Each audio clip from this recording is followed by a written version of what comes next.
The kerosene lamp wick crackled as a spark burst open, jolting Rousseau upright from her sewing machine.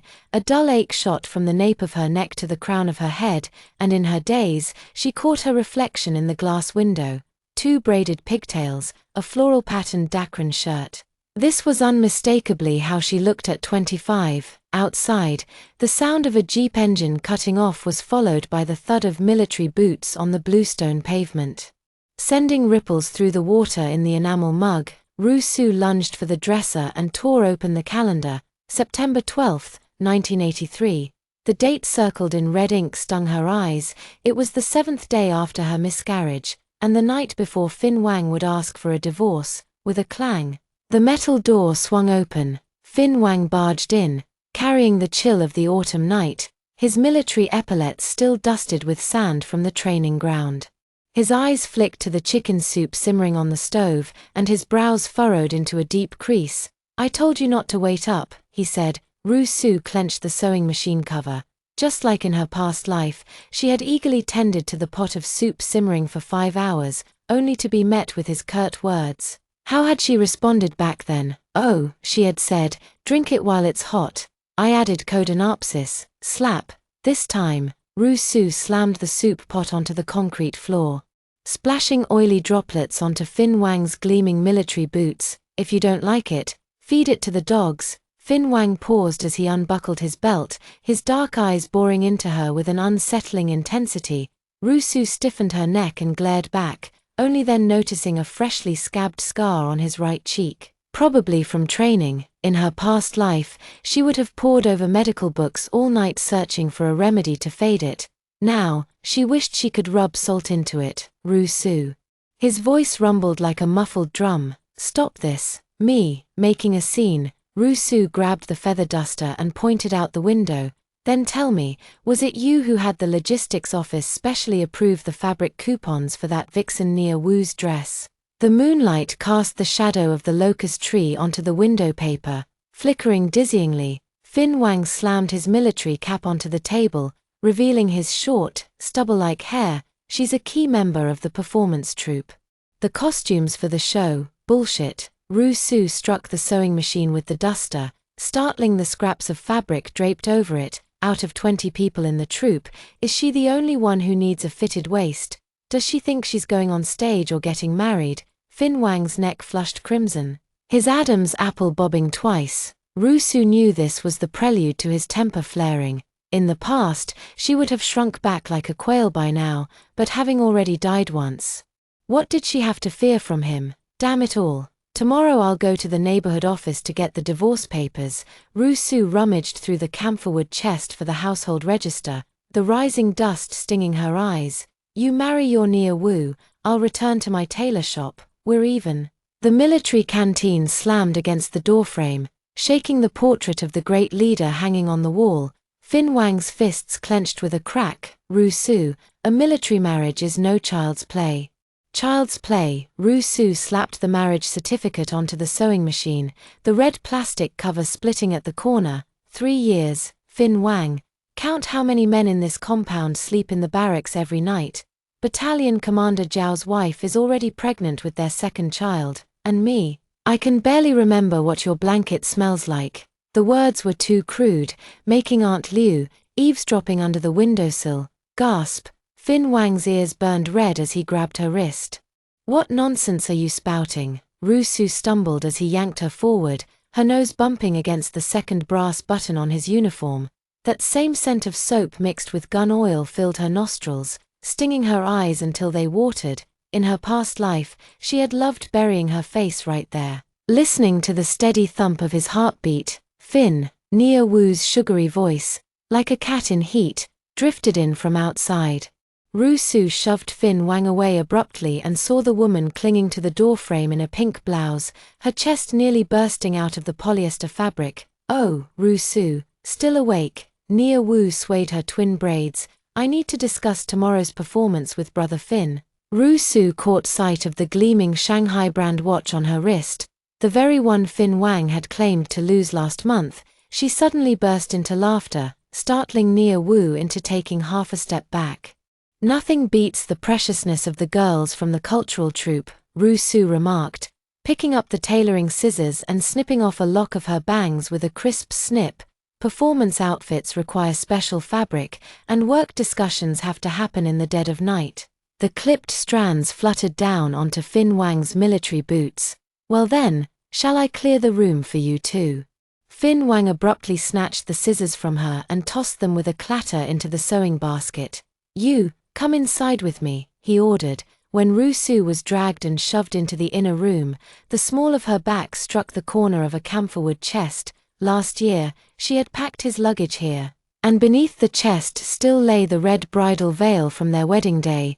Fin Wang slid the door bolt shut with his backhand, the shadows pressing down on her until she could barely breathe. How long are you going to keep this up? He loosened his collar button, the scar beneath his Adam's apple rising and falling with each breath. It was from a flying stone he took for her in their second year of marriage. Back then, the blood had stained his white shirt in a vast crimson blot. Ru-Su turned her face away. Once we're divorced, you'll have peace and quiet. Outside the window, Nia Wu's humming suddenly drifted in. On that bright, sunny day of double nines, Fin Wang's temple throbbed violently as he slammed his hand against the wall behind Ru-Su. Plaster dust cascaded down, mingling with his scorching breath against her ear. All because of Nia Wu. Ru-Su stared at the copper button swaying at his collar. On the 15th of last month, you said you were going to a meeting at the division headquarters, but you were actually accompanying her to watch Love on Lushan Mountain. 3 days ago during the heavy rain, you carried her across the puddles, and the way she clung to your neck left marks, and Fin Wang suddenly covered her mouth, the rough calluses on his palms scraping her lips painfully. Ru-Su bit down hard, tasting blood but refusing to let go. The two struggled against each other until the assembly call sounded outside. Wait for me to come back. Fin Wang grabbed his belt and fastened it around his waist. The buckle clanging against the doorframe, Ru-Su shouted at his retreating figure, "Wait till you come back to sign the papers."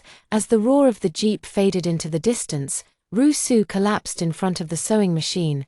The Butterfly brand logo gleamed coldly under the moonlight, the most valuable item from her dowry. In her past life, when they divorced, she had demanded nothing but clung stubbornly to this sewing machine as she returned to the tailor's shop. Miss Su-Ru. Nia Wu leaned against the doorframe like a lingering ghost, her nail polish as red as rooster blood. Fin asked me to pick up his laundry. Su-Ru pulled out a white tank top from the bottom of the dresser, its collar still stained with Fin Wang's sweat. As Nia Wu reached for it, she suddenly raised her hand. Wait. Why is there lipstick on this? What? Nia Wu's face turned deathly pale. Ru-Su shook out the vest and held it up to the light. Oh. It's the latest shade from Shanghai's Fascia brand. The supply and marketing cooperative sells it for 3.5 yuan a tube. She leaned closer to Nia Wu's mouth. Your lipstick smudged. Little sister. Nia Wu staggered back to the doorstep. Why you re-slandering me? If I were you, I'd dab some behind the ears too. Ru-Su balled up the vest and threw it at her. Save others from catching a whiff of that stench. Auntie Zhao, who was hanging clothes outside, burst into laughter. Nia Wu stomped her feet and ran off. Ru-Su closed the door, only then realizing she was trembling all over. She fumbled for the tin box in the sewing machine drawer and pulled out her treasured white rabbit candy to pop into her mouth. It was brought back by Fin Wang from his last business trip to Shanghai. She hadn't been able to bring herself to eat it before, and the wrapper was crumpled from being clutched too tightly. As the morning light crept up the window lattice, Ru-Su had already pulled out all of Fin Wang's clothes. She had shortened the trouser legs of his military uniform by an inch and re-hemmed the frayed edges of his shirt collars. Back then, fearing he would sweat too much during training, she had deliberately stitched every piece of clothing with extra reinforcement. What a fool I was! She slapped herself across the face, then gathered the clothes and stuffed them into the camphorwood chest. At the very bottom lay a brown paper package. Inside was a pair of cloth-soled shoes. On the 99th stitch, she had pricked her finger, and a drop of blood had seeped into the black cotton fabric. The loudspeaker suddenly blared with "The East is Red," startling Ru-Su. It was on this very morning in her past life that she had knelt in the snow, begging Fin Wang not to divorce her. while Nia Wu flaunted her non-existent pregnancy in a show of dominance. Not a chance this time. Ru Su fished out the household register and tucked it into her pocket. Just as she was about to leave, she turned back and threw Fin Wang's size 43 military boots into the stove pit. Director Li from the neighborhood office was cracking sunflower seeds when Ru Su walked in, nearly choking on one. "Xiao Su, what are you? How do I get a divorce certificate?" Ru Su slammed the marriage certificate onto the chipped office desk. "Do I need a fingerprint or an official seal?" Director Li's glasses slid down to the tip of his nose. "Does Fin know about this?" "Not yet, but he will soon." Before Ru Su could finish, a screeching brake sound came from outside. Fin Wang stormed in like a whirlwind, his duty belt undone, clutching a crumpled piece of paper. "Report." He was panting heavily, sweat beads rolling down his chin. "I'm here to submit a marriage application." Director Li's mouth gaped wide enough to fit an egg. "A divorce application, marriage application." Fin Wang pulled out a red velvet box from his pocket. "The wedding was rushed 3 years ago. I owe you a gold ring." Ru Su stared at the golden circle in the box and suddenly remembered the deformed lump of gold the crematorium staff had picked from her ashes in her past life. So he had remembered all along. Nia Wu's scream pierced through at that moment. "Fin, are you crazy? Didn't we agree to file the divorce papers today?" Fin Wang turned to shield Ru Su, his voice as cold as icicles in the dead of winter. "Comrade Nia Wu, please address me as Regimental Commander Wang." "But you said..." "I said I would look after new comrades in the cultural troop." Fin Wang pulled out a transfer order from his document folder. "You'll report to the border company tomorrow. They're in greater need of cultural backbone personnel there." Ru Su's hand trembled as she clutched the gold ring. Images flashing before her eyes of Nia Wu strutting around with a fake belly in her past life. So this bastard had known all along. Fin Wang. She kicked his military boot hard. "You think you can make a fool out of me?" Ru Su put all her strength into that kick, leaving a dusty footprint on Fin Wang's boot. Director Li's enamel mug clattered to the ground, the goji berries rolling along the brick seams until they came to rest beneath Nia Wu's high heels. "Ru Su, listen to me." Fin Wang didn't get to finish before the ring box was slapped against his chest. Ru Su's fingers shook, not from anger, but from remembering how, in her past life, she had clutched that melted lump of gold on her deathbed, her grip so tight the nurses couldn't pry her fingers open. "Regiment Commander Wang, what a clever scheme." Ru Su pushed the divorce certificate toward Director Li. "3 years ago when we got married, you said the mission was urgent. Just 3 banquet tables and off you went to suppress bandits. Now that it's time for divorce, you suddenly remember to make up for the ring." Nia Wu suddenly lunged forward, grabbing Fin Wang's sleeve. "Brother Fin, don't be foolish, this tigress." Before she could finish, Fin Wang shook her off, sending her stumbling back into the corner of a filing cabinet. "Comrade Nia Wu, mind your discipline." Fin Wang pulled a red booklet from his pocket and slammed it on the table. Ru Su caught a glimpse of the words marriage application and felt a headache coming on. In her past life, she had waited until death without ever seeing this thing. By the end, even the weeds on her grave were fresher than the red cover of a marriage certificate. Director Li adjusted his glasses and read aloud, "Applicant Fin Wang, sharing a profound bond with Comrade Ru Su." He choked on his own words at this point, glancing up at Ru Su's blazing eyes and then at Fin Wang's back, stiff as a steel plate. "Deep my ass." Ru Su grabbed the application form and was about to tear it when Fin Wang seized her wrist. The two struggled against each other, and the paper ripped with a sharp crack, neatly splitting Fin Wang's name in half. Outside, the hallway was packed with onlookers. Aunt Liu clicked her tongue while munching melon seeds. "See. Young couples fight at the head of the bed and make up at the foot. 3 years of making up, and we still haven't figured it out." Ru Su yanked her hand back, and the marriage application fluttered to the ground. Fin Wang's neck veins bulged as he suddenly bent down, picked up the ring, grabbed Ru Su's left hand, and shoved it onto her ring finger. Ru Su shivered at the touch of his icy fingers as the gold band got stuck at her knuckle, neither going on nor coming off. Fin Wang's palm was slick with sweat, the calluses from gun handling scraping painfully against her hand. "Let go." You think you're loading a damn gun. That day you said you wanted a gold ring. Fin Wang's voice suddenly rose, vibrating the glass of the filing cabinet. By the time I got back from the bandit suppression, the supply and marketing cooperative was closed. I climbed over the wall and got a disciplinary action. Rusu froze. She remembered that rainy night 3 years ago when she had merely glanced a few extra times at the gold ring on Aunt Zhao next door. Fin Wang kicked the door open in the middle of the night, drenched as if pulled from water, threw her an oil paper package, and turned to leave without a word. Inside was a pack of white rabbit candies. The wrappers already soaked and ruined by the rain. Nia Wu suddenly shrieked and lunged at the application form. That should clearly be my name on there.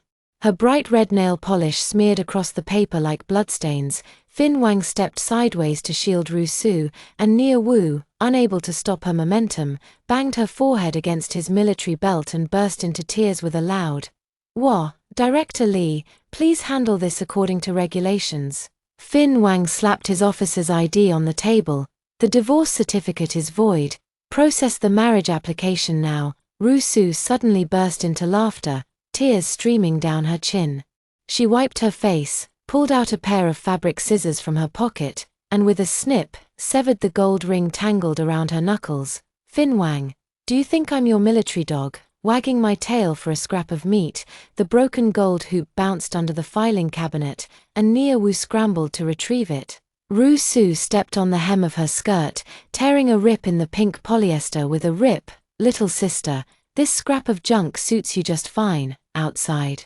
A muffled thunderclap suddenly exploded, and raindrops pounded noisily against the tin roof. Fin Wang abruptly scooped Rusu up in his arms, ignoring her kicks and punches, his military boots crunching over the mess on the floor. "Director Lee, come get the wedding candies tomorrow." "Fin Wang, put me down." Rusu dug her nails into the back of his neck, feeling a rough, uneven scar.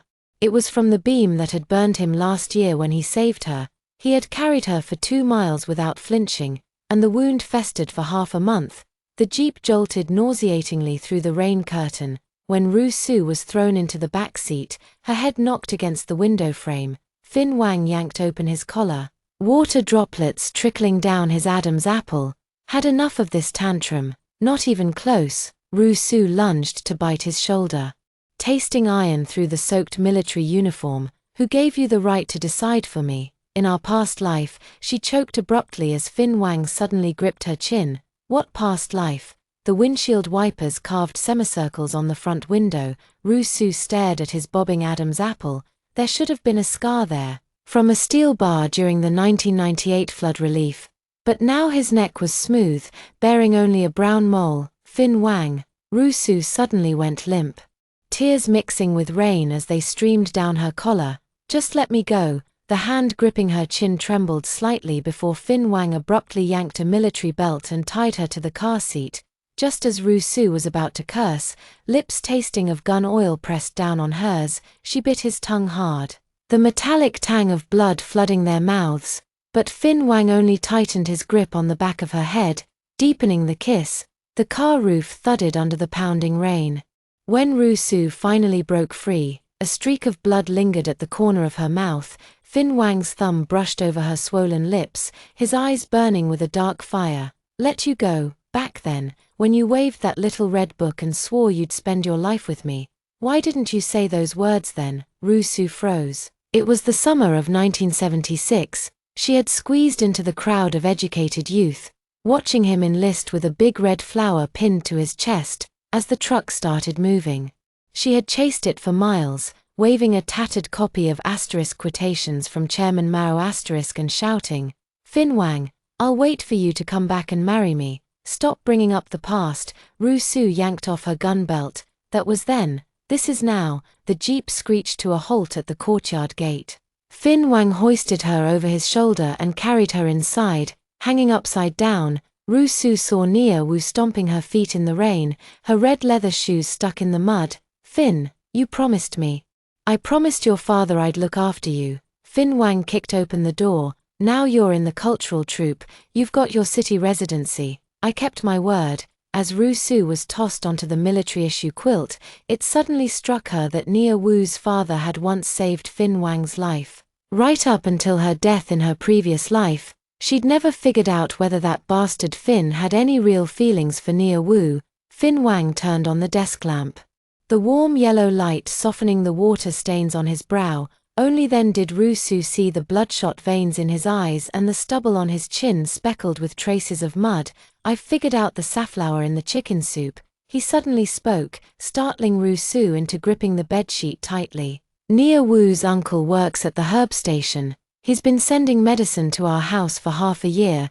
Fin Wang pulled an oil paper packet from his pocket, unfolding it to reveal a few dried flower stamens. "When you said you couldn't conceive last time, I knew something was off." Rusu stared at the safflower petals, her mind flashing back to the blinding white lights of the operating room. In her past life, she had clung to Fin Wang's sleeve until she lost consciousness, waiting for him to say, "Let's try for another one.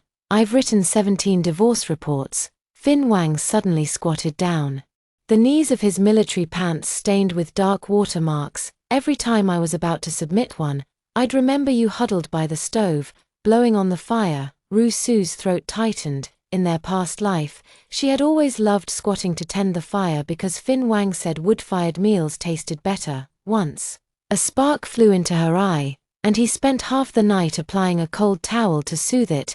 A dull thunderclap exploded outside the window. Fin Wang reached out to touch her face, only to have his hand slapped away. "What's with the act now? Last month, you were watching a movie with Nia Wu. It was to track a spy." Fin Wang pulled open his shirt, revealing a bandage over his heart. There was enemy radio transmission in the screening of Love on Lushan Mountain. Her brother is a switchboard operator at the post office. Rusu stared at the yellow iodine stains seeping through the edges of the gauze, suddenly recalling the scent of blood when she washed his shirt last month. That day, he said it was just a training scrape, but now, carrying her across the river in that downpour, she saw a floating corpse upstream and fainted from fright. Fin Wang unwrapped the bandage, revealing a gruesome wound still stitched together. This cut was from debris underwater while retrieving the body. Rusu's fingertips turned cold. In her past life, she had assumed Fin Wang was growing increasingly disgusted with her, never realizing how many wounds he hid beneath his uniform. The most absurd part was Nia Wu, flaunting these incidents as battle achievements in front of her. She stole the watch. Fin Wang took out a metal box from the drawer. Inside lay Rusu's missing comb from last month, a hair tie, and that Shanghai watch. "I was planning to gather enough evidence before dealing with it all at once." Rusu picked up the comb. The side with the missing teeth still bore the engraved word Ru. It was a keepsake left by her mother, something she had searched for in vain until her death in her past life. Turns out this bastard had been keeping it all along. "Why didn't you say anything sooner?" Rusu's throat felt as if stuffed with cotton. Fin Wang rewrapped the bandage, shadows falling across the bridge of his nose. "I was afraid you'd get dragged into it." He suddenly coughed, dark red streaks seeping through his fingers. "Cough. The doctor said this injury, I've got 5 years at most." The comb in Rusu's hand clattered to the floor. In her past life, Fin Wang had passed away in 1988 due to a recurrence of old injuries. At the memorial service, Nia Wu had even worn mourning attire. So that was why. Bullshit. She suddenly lunged forward, grabbing his shirt. "Are the military hospitals just for show? What happened to the medicine they prescribed you last time?" Fin Wang let her tug at him, a faint smile playing at the corners of his lips. "Rusu.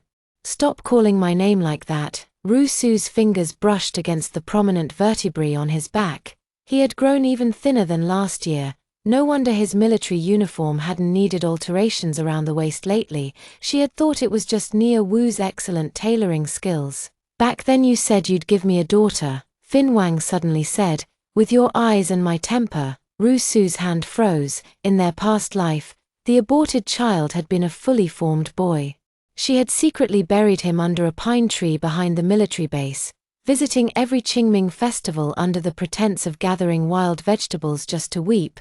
Fin Wang pulled out a pair of tiger-head shoes from under the pillow, the stitching crooked and uneven. "Clearly a man's handiwork. I tried learning how to make these, for when you're ready." Rusu snatched the shoes and hurled them at his face. Ready my foot. The cloth shoes fell to the ground, revealing the characters, peace, embroidered inside, the gold thread already frayed. Fin Wang suddenly collapsed into her arms, his forehead frighteningly hot. Rusu felt the cold sweat on the back of his neck and only then remembered that this man had been running around in the rain for half the night with a fever. The medicine, in the drawer. Fin Wang's breathy whisper brushed against her collarbone, sending a tingling sensation through her chest. Rusu fumbled to retrieve the fever-reducing pills, and as she pried open his mouth to push them in, he bit down on her fingertip. Let go. Rusu shook her hand. Are you a dog or something? Fin Wang swallowed the pills with her help, his Adam's apple bobbing. A dragon, actually, 3 years older than you. In the moment Rusu was lost in thought, she was pulled down onto the hard bed. Fin Wang rested his chin on the top of her head, his warm breath swirling around her hair.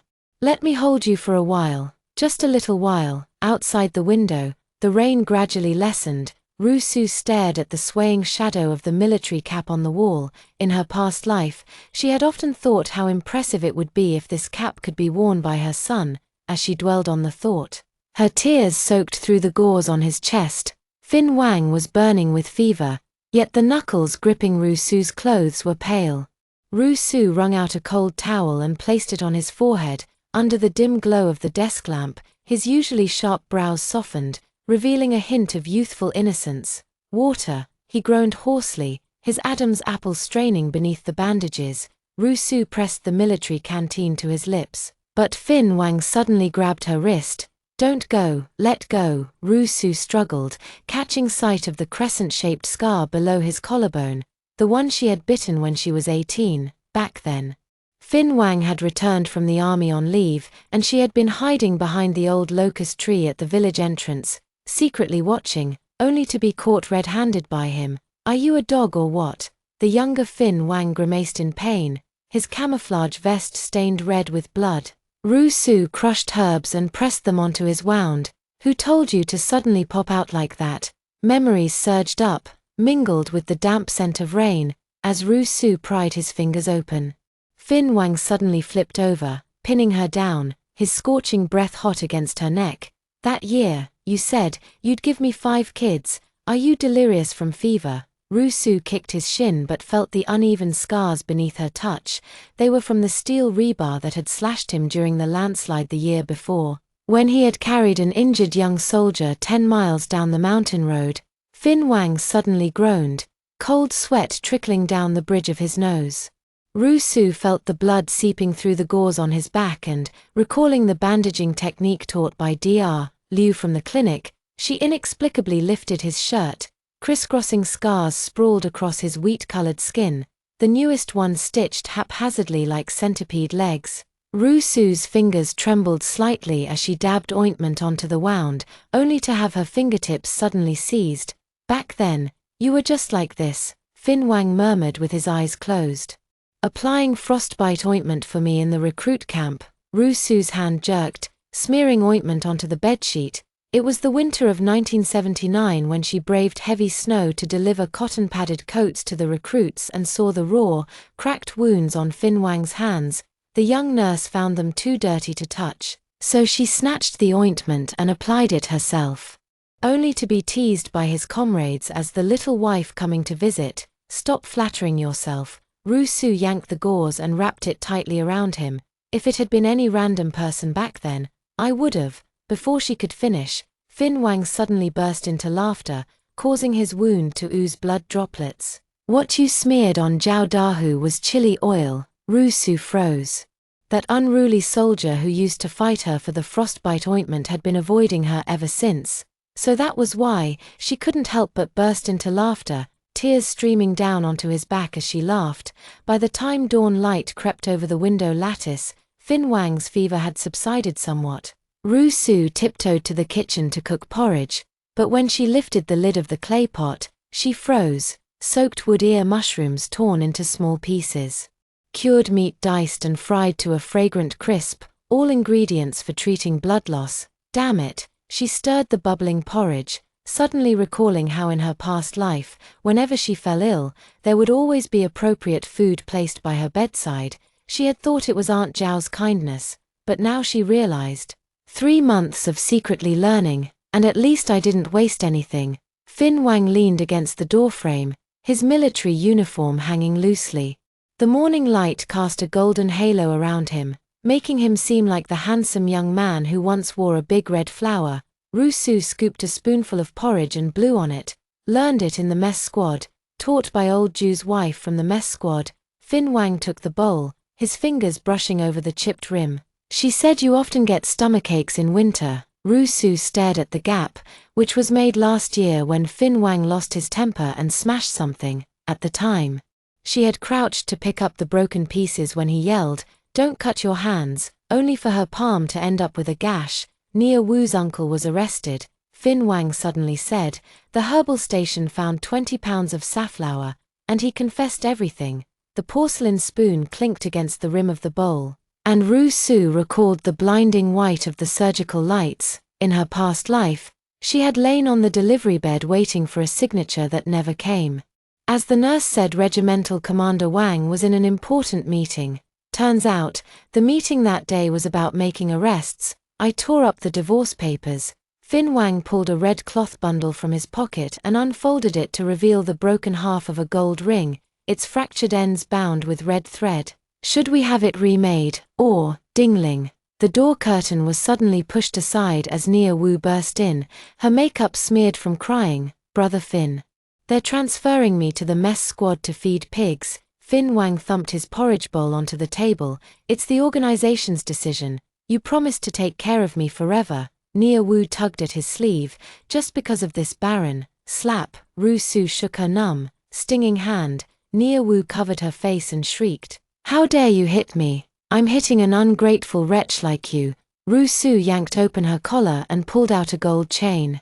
This has Fin Wang's military medal hanging on it. Did you think it was a dog tag? Fin Wang suddenly stood up, his wound splitting open at the stitches. Only then did Rusu notice his bare neck. That bullet-pierced medal, the one she'd clutched in her hand until death in her past life. Give it back. Fin Wang reached out to snatch it. Nia Wu suddenly backed toward the stove, and the overturned pot of porridge was about to spill onto her legs. Instinctively, Rusu threw herself forward to shield her, and the scalding rice soup splashed entirely onto her right arm. Rusu, Fin Wang scooped water from the vat and poured it over her arm. The cold water stung her skin, but Rusu was too busy staring at his reddened eyes to notice. Back in her past life when she was scalded by boiling water, this bastard hadn't even accompanied her to the infirmary. Nia Wu tried to slip away, but Fin Wang kicked the doorframe to block her. Stealing military medals is enough to land you in a court-martial. Go explain yourself to the security department. At the clinic, military doctor Liu applied badger oil to Rusu's arm. Lucky it didn't blister. I must say, you young couples, who's a couple with him? Rusu yanked her arm back.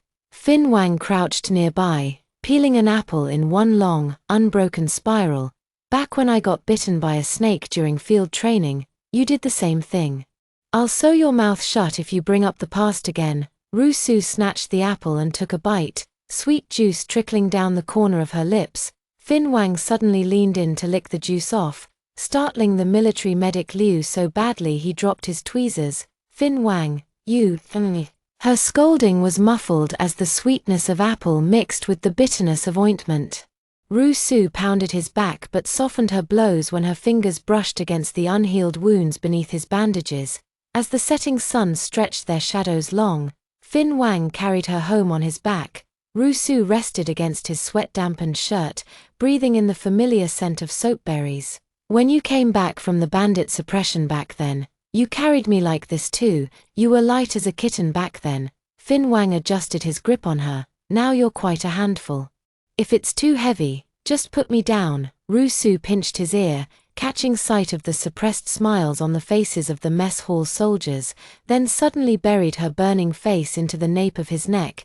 The thumping of her heartbeat transmitted through his uniform, pounding so hard it made his ears tingle. The red double happiness symbol on the camphorwood chest suddenly fell off. As Rusu bent to pick it up, She pulled out a bright red wedding dress from the bottom of the chest. The golden threaded mandarin ducks had faded, and the cuffs still bore the tear stains from her crying years ago. "You absolutely refused to wear this on our wedding day," Fin Wang murmured, tracing the fabric's frog buttons, said it looked like a giant red envelope from under the blankets. Ru Su ran her fingers over the frayed embroidery. That day, the mountain road had been washed out by a torrential downpour, and Fin Wang had waded through waist-deep mud to fetch his bride. The Swana horns were too waterlogged to play, so he stood atop a jeep and sang Ode to the Red Plum, howling so loudly that every dog in the village joined in. "Try it on." Fin Wang suddenly shook out the wedding dress. Ru Su stumbled back in panic. "You're insane. At our age, 37. Fin Wang unbuttoned her blouse, a full decade younger than in my dreams. The rustling fabric startled sparrows outside the window, as Ru Su was enveloped in crimson brocade. She heard the laughter vibrating through Fin Wang's chest. "Still fits you perfectly." The reflection showed flushed cheeks, and Ru Su seemed to glimpse her 18-year-old self in the mirror. Fin Wang embraced her from behind, resting his chin atop her head. "That year you promised to wear this for our golden anniversary. Cut the nonsense." Ru Su stomped on his foot. "You said soldiers don't go for this sort of thing." "Times have changed." Fin Wang pulled out a gold bracelet and slipped it onto her wrist, looted from the bandits' hideout. Hid one before turning in the rest. Ru Su stared at the bullet mark inside the bracelet, suddenly recalling what the crematorium worker had said in her past life. This family member was clutching something in their hand. Might be important, so he'd hidden his true feelings amid gunfire all along. As dusk deepened, Fin Wang chopped firewood in the yard. Ru Su folded the altered military uniform into the camphorwood chest, with that bright red wedding dress pressed beneath it. The radio was playing Tien Mi, and she hummed along for a few lines before suddenly being pulled into an embrace that smelled of firewood. "We're taking wedding photos tomorrow." Fin Wang nuzzled the tip of his nose against her earlobe. "The Civil Affairs Bureau just got a new Seagull camera." "No." Ru Su elbowed him in the ribs. "Our divorce papers haven't even cooled off yet." "Then warm me up first." Fin Wang pressed her hand against his chest, where the scar pulsed with his heartbeat. "Warm me for a lifetime." The cicadas screeched through the scorching July heat. Ru Su's foot slipped on the sewing machine pedal, and the needle snapped into her index finger with a sharp click. A bead of blood seeped into the Dacron fabric, blooming like a crimson plum blossom. She stared blankly at the military uniform drying outside the window. It should have been collected today, yet it had been swaying on the clothesline for 3 days. "Xiao Su." Aunt Liu's booming voice crashed through the screen window. "Your Fin is at the training ground with that new girl from the cultural troupe." "Oh, just go see for yourself." Ru Su's blood-stained fingertips smeared onto the sewing machine cover, eerily reminiscent of the handprint pressed on her marriage certificate years ago. The rhythmic click-clack of the Butterfly brand sewing machine abruptly stopped as she grabbed a clothes-drying pole and sprinted toward the training field. The rubber soles of her shoes nearly melting from the scorching heat. Through the wire fence, she saw Fin Wang supporting a girl in an apple-green dress. The girl swayed toward him as if with a sprained ankle, her wavy chestnut hair brushing against his arm, while sunlight twisted their shadows into an inseparable braid. "Attention!" Fin Wang suddenly barked. The girl staggered but steadied herself, just as Ru Su began to exhale in relief. She watched him pull a square handkerchief from his trouser pocket, pale blue checkered, sewn from leftover curtain fabric by her own hands. "Captain Wang is so considerate." The girl's voice was sickly sweet, her crimson-lacquered fingers tracing his palm. "For tomorrow's performance, you must sit in the front row." Ru Su's clothes hanger clattered to the ground. Fin Wang turned at the sound, but the girl promptly looped her arm through his. "And who might this elder sister be?" Fin Wang shook her off, his military boots crunching over gravel. "My wife." "Oh, so this is Sister Ru Su." The girl swept her bangs aside, revealing a teardrop mole at the corner of her eye. "Nia's always talking about you. Says your uniform alterations fit better than the logistics department's." Ru Su stared at the red string around her neck. Dangling from it was a brass bullet casing, identical to the one Fin Wang treasured in her past life. She had to pry open his stiff fingers at the crematorium to retrieve that bullet, dug out from his heart. Tonight, we're having dumplings. Rusu bent down to pick up the clothes-drying pole, stuffed with chives. Fin Wang reached out to steady her, but she sidestepped his touch. The girl suddenly exclaimed, "Oh, Commander Wang, there's a loose thread on your cuff." She pressed close, fingers brushing his wrist, her bright red nail polish glaring painfully in the sunlight. A sour taste exploded in Rusu's chest as she yanked Fin Wang's arm. "Let's go home." Her nails dug into the old scar in the crook of his elbow, a mark left when he took a hoe blow meant for her. During dinner, the aluminum pot lid hissed and popped. Fin Wang picked up a dumpling with broken skin.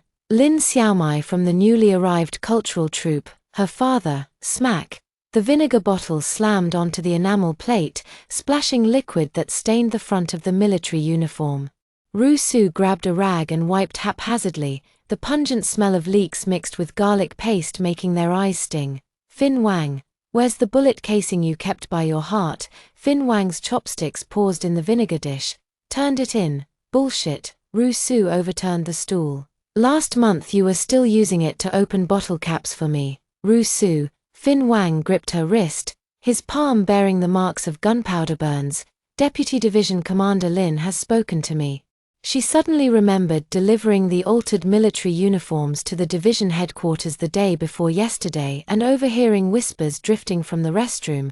"Regimental Commander Wang's career is at stake."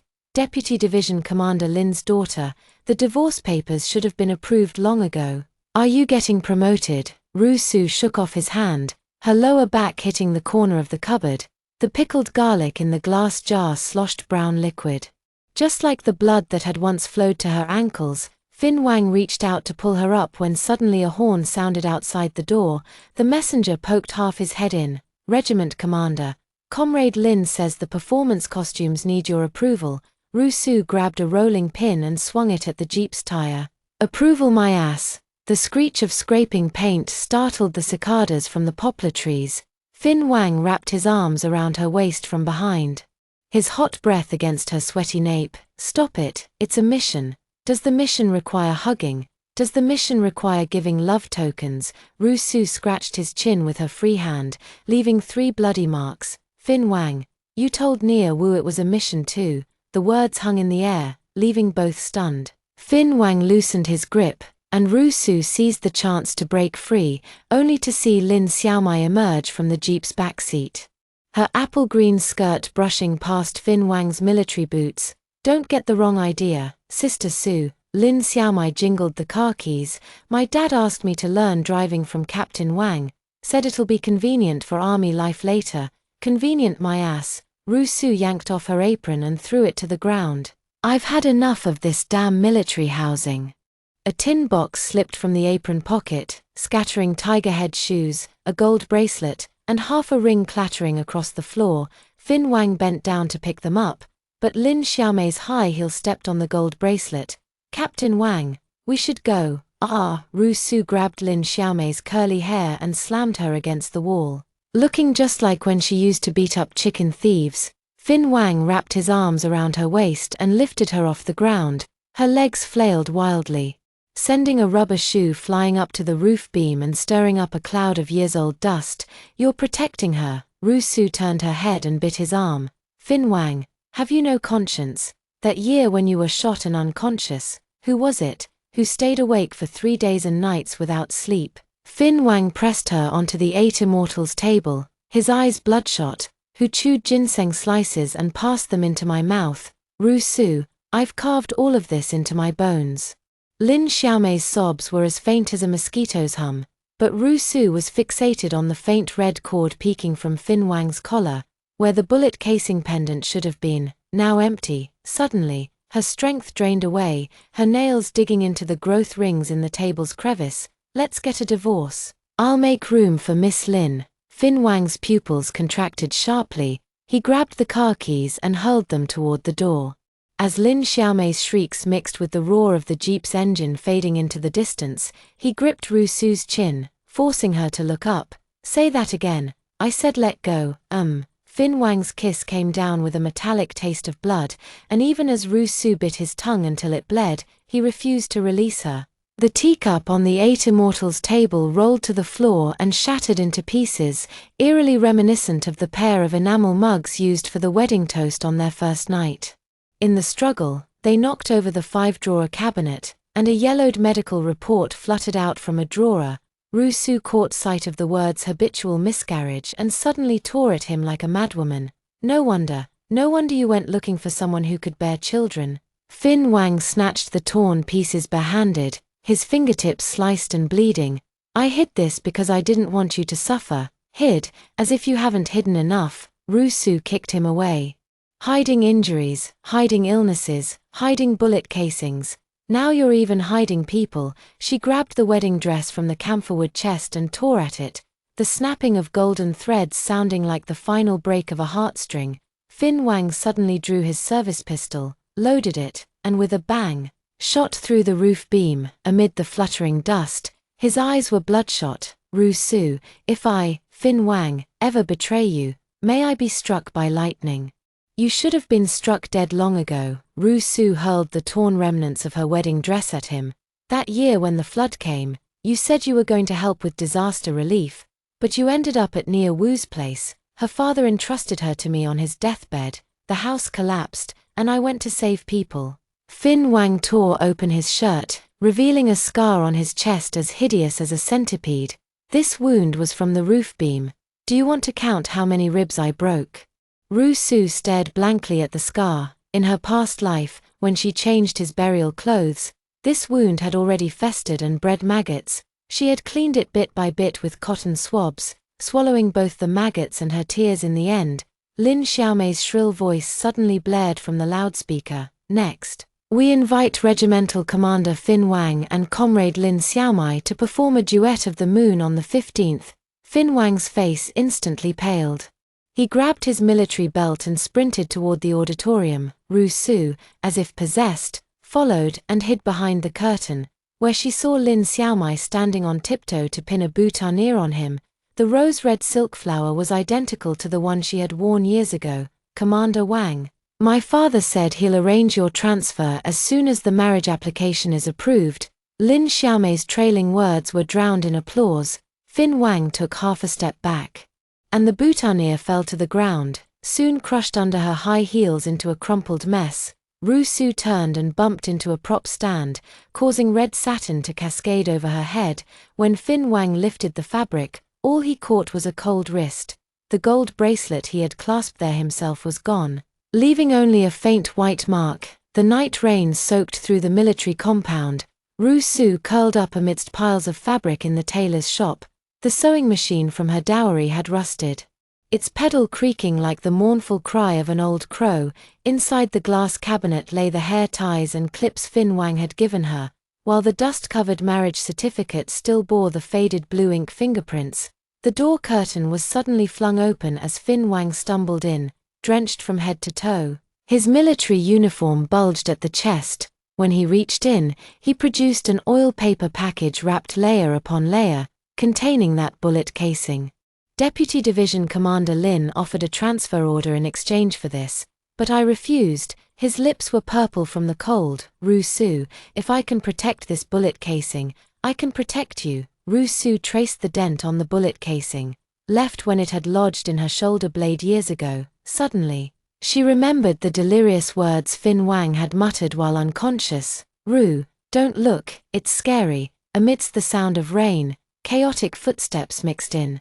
Lin Xiaomei shone a flashlight inside. "Fin Wang, how dare you hide military secrets here?" A bullet casing rolled to the ground, and Fin Wang stomped on it. "This is my life." He grabbed Ru Su's hand and pressed it against his chest. "If you want my life, here it is, but if you want the bullet casing." The sharp click of a gun being cocked pierced through the rain. "Ask it first if it agrees." Lin Xiaomei's flashlight clattered to the ground, its beam illuminating the bullet marks on the casing like a menacing eye. Fin Wang's gun barrel emitted a wisp of smoke, and Ru Su caught the familiar scent of gunpowder, identical to the smell on the urn in the funeral parlor from their past life. "You're insane." Lin Xiaomei stepped back, splashing through puddles. This is defying military orders. Fin Wang tore off his collar insignia and slammed it onto the tailoring table, the brass star gleaming coldly in the rain. Back then, I risked my life to fight for this country, not to become stepping stones for you parasites.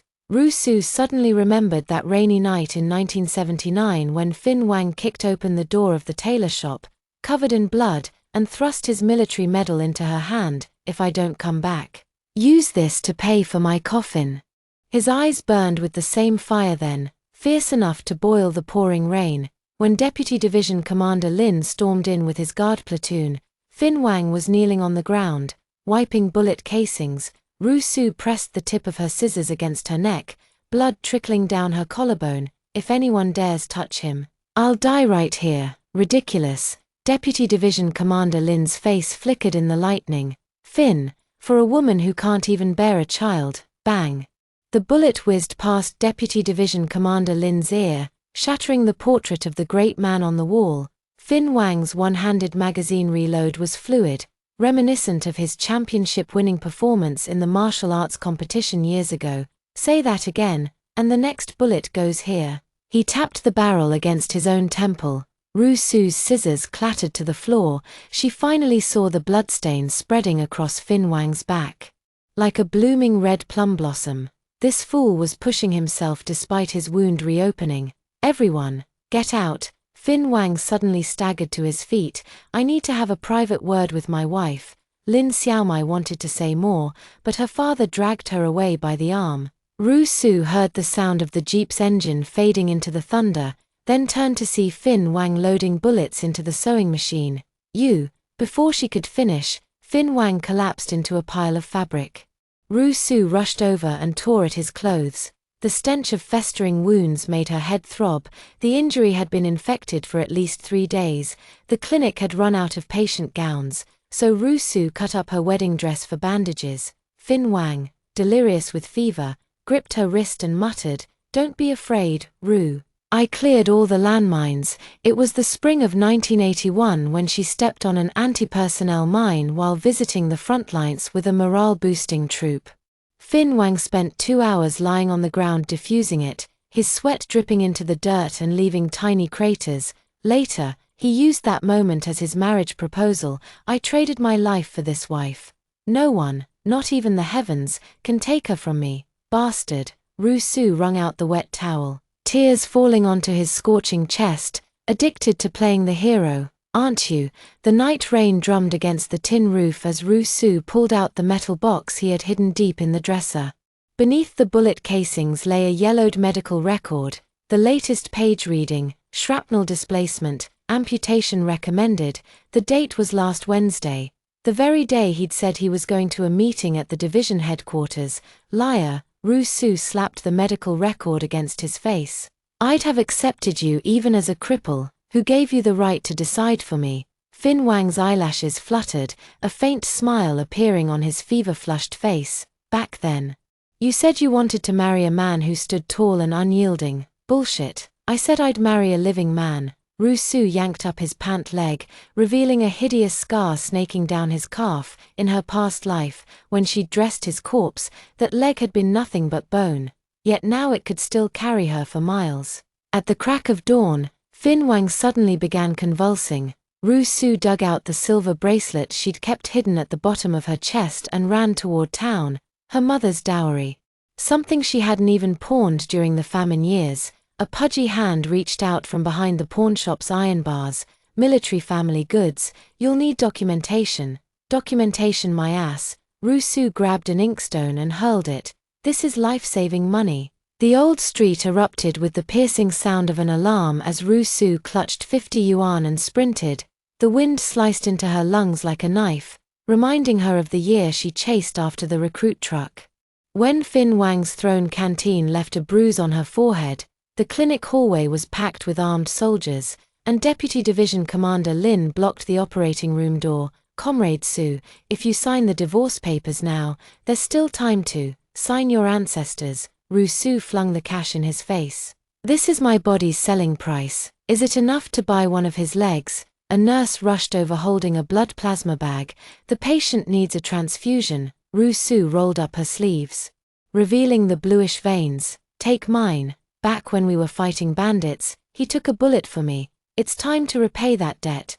The moment the needle pierced her skin, memories flooded back like a torrent. On their wedding night, Fin Wang washed her feet, saying a wife with calloused soles would bring her husband good fortune. When she miscarried, he knelt outside the operating room, his military uniform torn to shreds by her nails, and every morning before a mission, he would always hide the tenderest fried egg beneath the rice porridge in her bowl. Blood pressure stabilized. The nurse's cheer snapped her back to reality. Rusu leaned against the wall as she shuffled to the observation room, where she saw Fin Wang through the glass, his body riddled with tubes. The green light of the EKG flickered like the beat she used to keep during the cultural troops' performances. Lin Xiaomai appeared out of nowhere, her apple-green skirt stained with blood. "My dad said, 'Shut the hell up.'" Rusu yanked her hair and slammed her head against the wall. "If you dare touch my man again, I'll pluck every single strand of your hair to knit a sweater." Fin Wang woke up at dusk 3 days later. Rusu was wiping his body with a towel when he grabbed her wrist as it brushed over the scar on his chest. "Wife? Who's your wife?" Rusu shook off his hand. "I've already signed the divorce papers." Fin Wang pulled out a tin box from under his pillow. A bullet casing wrapped in blood-stained bandages inside. "Will you trade it for this? Change your head." Rusu hurled the tin box at the window, the shattering glass startling the sparrows from the tree. Fin Wang suddenly rolled off the bed, dragging his lame leg as he crawled outside. "I'll go get it." "Fin Wang," Rusu sobbed, clinging to him. "I don't want it anymore. I don't want anything." The setting sun cast their shadows on the wall, like a faded paper cut. Fin Wang felt her empty wrist. "Where's the bracelet?" "Pawned it." Rusu buried her face in the crook of his neck. "Traded it for a lame man. What a terrible deal." As the cicadas' chirping gradually faded, the cultural troops truck rolled into the compound. Lin Xiaomai clutched her bedding roll, sobbing. Her father's transfer order had been replaced with a discharge notice. Rusu worked the sewing machine, altering Fin Wang's trousers, needing to take in the right leg by an inch. "Wife." Fin Wang hobbled over on his crutch. "The organization approved the request for me to bring my family along with the army." "No," Rusu bit off the thread, "I'll stay right here altering your pants for the rest of my life." Suddenly, Fin Wang pulled out a little red book from behind his back, its cover embossed with golden double happiness characters. "Then let's get our marriage certificates sorted first." Rusu noticed the certificate's issuance date was today, the ink still fresh. "Fin Wang, you pulled strings again." "Through the front door." Fin Wang pointed to his chest. "The gate here is always open for you." As dusk dyed the military uniforms on the clothesline red, Rusu found a surprise at the bottom of the camphorwood chest, her mother's silver bracelet lying safely, with a pawn ticket and a brand new savings passbook beneath it. Fin Wang's handwriting pressed firmly through the paper. "Wife fund." Night rain came again. While washing Rusu's feet, Fin Wang said, "When your leg heals, I'll take you for our golden anniversary photo." "Pa." Rusu splashed water in his face. "Let's see if you can make it to your golden anniversary first." The radio was playing The Glory of Bloodstains when Fin Wang suddenly began humming a discordant tune. It took Rusu a while to recognize it. It was Ode to the Red Plum Blossoms, the song he'd sung from the roof of a jeep during that year's torrential downpour. The bullet shell on the windowsill had sprouted. Wildflower seeds Rusu had planted were pushing up green shoots. As she traced the scar on Fin Wang's leg, she recalled the words of Dr. Liu from the infirmary. "All the shrapnel's been removed, but when the weather turns damp, does it hurt? Blow on it, and the pain will go away." As the rain gradually subsided, Rusu found a note in the sewing machine drawer. Fin Wang's scrawled handwriting read, "In the next life, I'll still alter your pants for you." She laughed until tears streamed down her face, dampening the freshly altered military uniform. On New Year's Eve in 1999, the melody of the Story of Spring drifted from the loudspeakers in the military compound.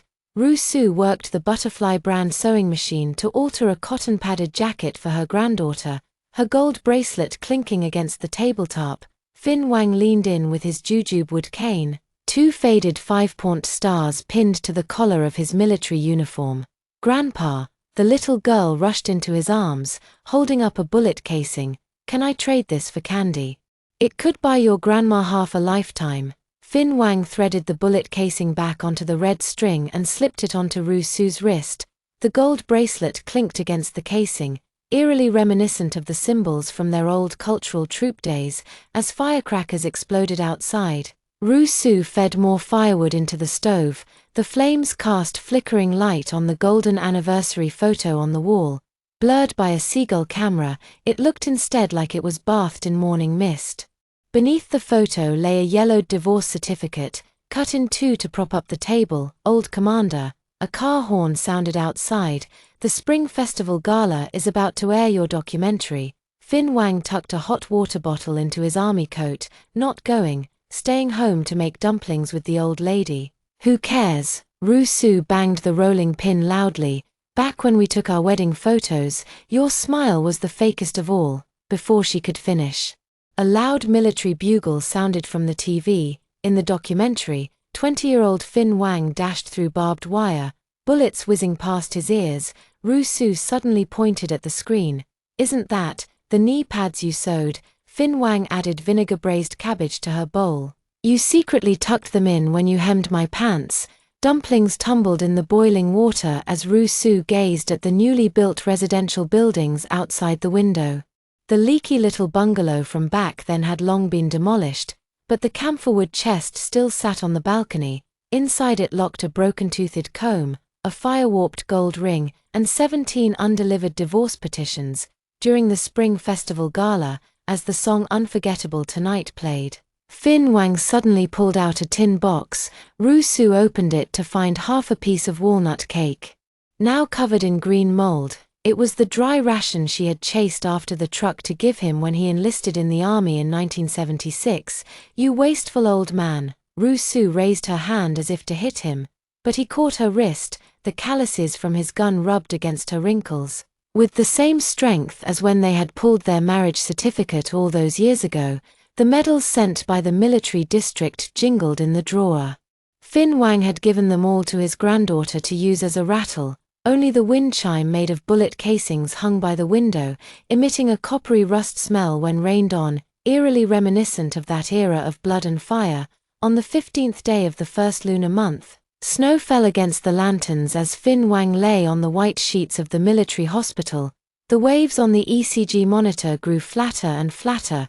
Ru Su pressed her ear to his chest and whispered, "Didn't you promise to alter my pants for the rest of your life?"